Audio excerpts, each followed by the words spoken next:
Maligayang araw mga Kalingap OMG.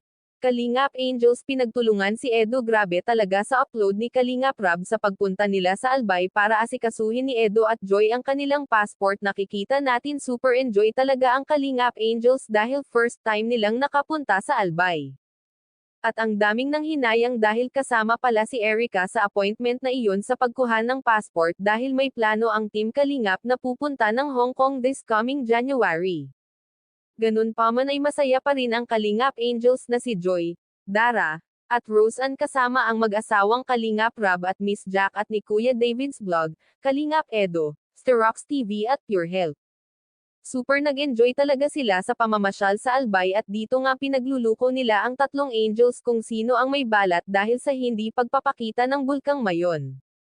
Samantala dito talaga ako natawa ng pinagtulungan ni Joy at Roseanne si Kalingap Edo na mayon na siyang iba at iniwan na siya. Super kulit talaga ng angels pati si Kalingap Rob tawang-tawa sa sinabi ni Joy at Roseanne. Mapapanood ang buong video sa channel ni Kalingap Rob. Like, share, subscribe at pindutin ang notification bell para updated kayo sa mga video nila at higit sa lahat don't skip ads po tayo mga Kalingap.